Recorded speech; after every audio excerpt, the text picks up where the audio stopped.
श्रीगोवर्धननाथपादयुगलं हैयङ्गवीणप्रियं नित्यं श्रीमथुराधिपं सुखकरं श्रीविठ्ठलेशं मुदा श्रीमद्वारवती सगोकुलपति श्रीगोकुलेन्दुं विभुं श्रीमन्मन्मथमोहनं नटवरं श्रीबालकृष्णं भजे।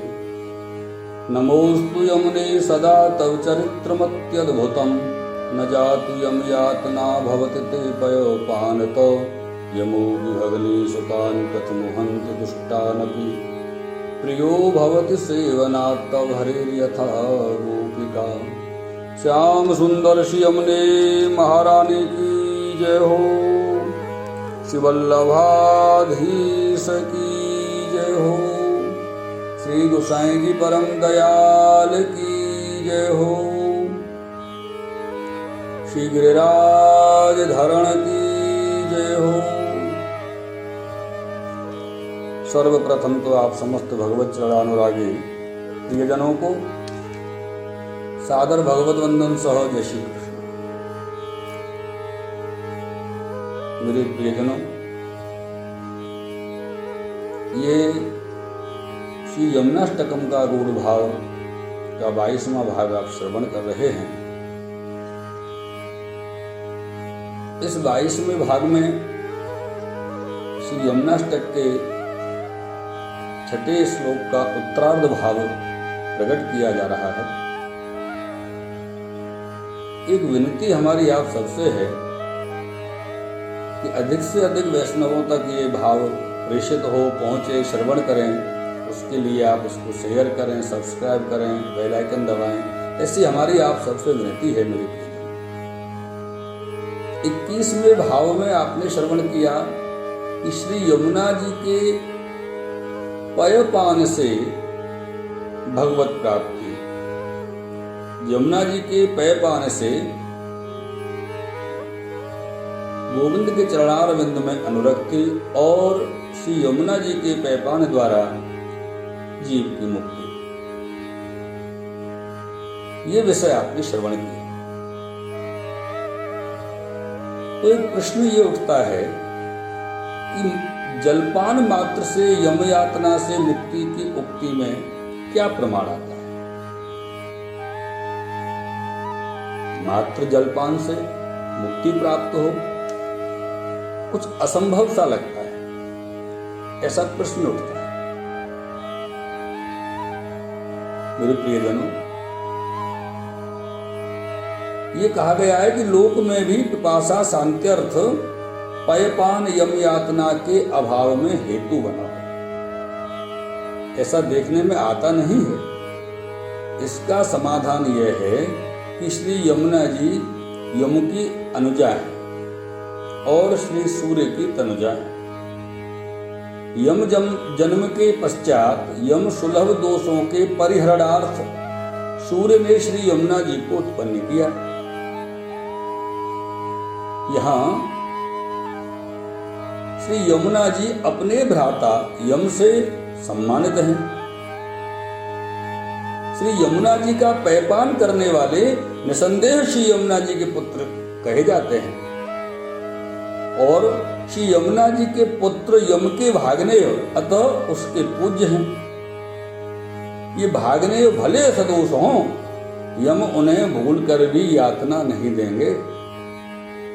उनका स्वप्न में भी उनकी हिंसा नहीं करेंगे।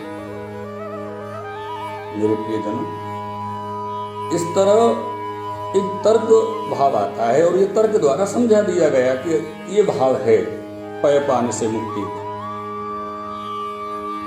और ये तर्क द्वारा यमुना जी के उपरोक्त महात्म्य को सिद्ध कर दिया। ये यमुना जी का महात्म्य है कि यमुना जी के पयपान से यम यातना नहीं भोगनी पड़ती है। अब यहाँ शास्त्र का भी प्रमाण हम ले लेते हैं। इसी यमुना जी के महात्म्य में श्री यमुना जी के प्रति यम के एक कथन का उल्लेख मिलता है, जिसमें यमराज श्री यमुना जी को अनुनय विनय करते हैं, कहते हैं कि आपकी जीवोद्धार प्रकृति से मैं परिचित हूं। आपके जलपान मात्र से आप जीव को भय से मुक्त कर देती हैं। तथापि मैं प्राकृतिक निर्दयी हूं। जीव हिंसा मुझे कर्तव्य रूप में सुपुर्द की गई है, अतः मेरी प्रकृति को देखते हुए मेरे कर्तव्य की रक्षा का भी आपको कोई उपाय सोचना चाहिए। ऐसी विनती यमराज ने श्री यमुना जी को की। इसके उत्तर में श्री यमुना जी ने अपना निर्णय दिया कि मेरे जल में स्नान पूर्वक तुम्हारे 14 बार तुम्हारे नाम का जो उच्चारण करेगा, 14 बार तुम्हारे नाम का उच्चारण करते हुए तर्पण करेगा, वो प्राणी तुम्हारे पास से मुक्त रहेगा और तुम हिंसक प्रकृति के होते हुए भी घृतकल्प मृद रूप ही रहोगे। ऐसा श्री यमुना जी ने कहा, अर्थात आयुप्रद कहलाओगे। शास्त्र के इन अवतरणों से भी श्री यमुना जी के उपरोक्त महात्म्य की स्वतः प्रतीति हो जाती है। मेरे प्रियजनों, यहाँ तक श्री यमुना जी के जीवोद्धारक रूप अद्भुत चरित्र का निरूपण आपने श्रवण किया। अब आगे श्रवण करते हैं फल सिद्धि। फल सिद्धि के दान में भी श्री यमुना जी के चरित्र की अद्भुतता का प्रतिपादन किया जाता है। यहाँ श्री यमुना जी में जीव को भगवत प्रीति का पात्र बना देने की जो सामर्थ्य है वह वस्तुतः विलक्षण है, क्योंकि ज्ञान तथा भाव दोनों से शून्य मात्र रसना और वासना का दास, जन्म मरण के प्रवाहों में पतित अविद्या से ग्रस्त सदोष जीव और कहा निर्दोष पूर्ण विग्रह श्री भगवान। सदोष में निर्दोष की प्रीति असंभव है, तथापि यदि यह जीव श्री यमुना जी की अनन्य सेवा पूर्वक उनको अपना चित्त समर्पित करके उनका ही हो जाता है। हाँ, समझने जैसी बात है प्रियजनों, अपना चित्त श्री यमुना जी को समर्पित करके उनका ही हो जाता है तो वह सर्व दुखों की निवारक कौन? श्री हरि की प्रियता का पात्र बन जाता है। श्री हरि की प्रियता प्राप्त कर लेता है। यहाँ यह अभिप्राय है कि सेवा की जाती है श्री यमुना जी की और सेवा से सुख मिलता है श्री ठाकुर जी को। सेवा की जाती है एक की और सेवा से सुलभ विश्रांति प्राप्त होती है श्री ठाकुर जी दूसरे। इसका दृष्टांत श्री भागवत जी में भी है। देखिएगा, रासलीला के समय जब भगवान अंतर्ध्यान हो गए थे तब उनके विरह से परितप्त गोप रमणियों ने श्री यमुना जी के ही रम्य पुलन का आश्रय लिया था। श्री यमुना जी के ही रम्य पुलन का आश्रय लिया था, तभी तो उनका भगवत प्राप्ति रूप, भगवत प्रियत्व रूप मनोरथ सिद्ध हुआ था। मनोरथांतम श्रुतयो यथाययो, ये जो प्रमाण है ये श्रीमद् भागवत जी के 10वें स्कंध के 32वें अध्याय के 13वें श्लोक में है। दूसरा भी एक आप देखिएगा, भाव देखिएगा, प्रमाण श्री यमुना जी के प्रति। कात्यायनी व्रत विधि में जब कुमारिकाओं ने कात्यायनी व्रत किया मेरे प्रियजनों, तो श्री यमुना जी की सेवना द्वारा ही भगवद रति रूप फल की प्राप्ति की थी। अतः जिस तरह गोप ललनाएं श्री यमुना जी की सेवा से भगवत प्रियता का पात्र बन गई, उसी तरह अन्य जीव भी सदोष होते हुए भी श्री यमुना जी की सेवा द्वारा भगवत प्रीति से संपन्न बन सकते हैं। ये हमको विचार करना चाहिए कि यमुना जी का कैसा स्वरूप है। तो उनके चरित्र की अद्भुतताएं, श्री यमुना जी के चरित्र की अद्भुतता में विचिकित्सा ही कैसी है मेरे प्रियजन। ये श्री यमुना जी का भगवदीय के उत्कर्ष में अभिवृद्धि करने की सामर्थ्य रूप श्री यमुना जी के सस्त ऐश्वर्य का निरूपण आपने श्रवण किया, और ये जो निरूपण श्रवण किया है ये श्री हरिराय जी का मत है।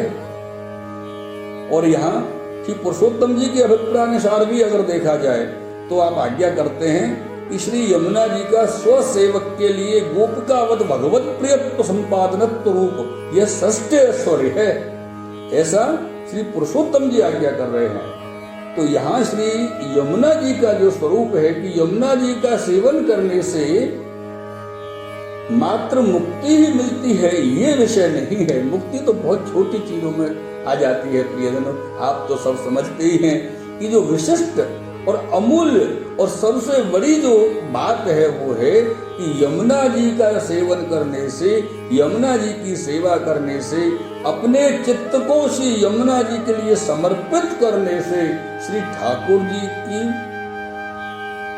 प्रियत्वता प्राप्त होती है, ठाकुर जी का प्रियत्व भाव प्राप्त होता है, ठाकुर जी के प्रेम के पात्र जीव बन जाता है, ये समझना है।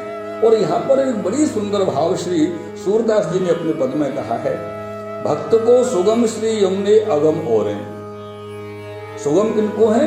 अपने भक्त को। भक्त को सुगम श्री यमुने अगम ओरे। प्रात ही नहात अगजात जाके सकल, जगहु रहे ताई हाथ जोड़े।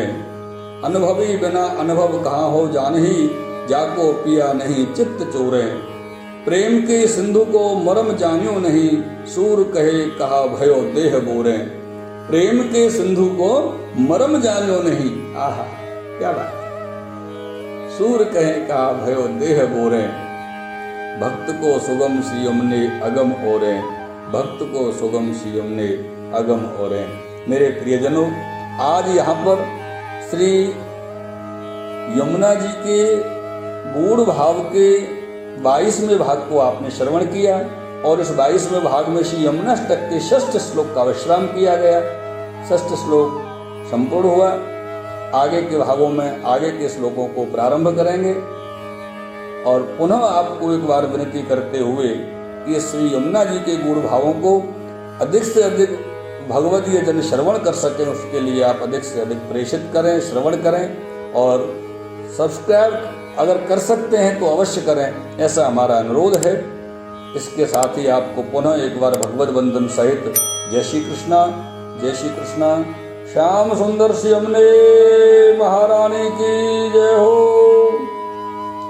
श्री वल्लभाधीश की जय हो, श्री गोसाई जी परम दयाल की जय हो, श्री गिरिराज धरण की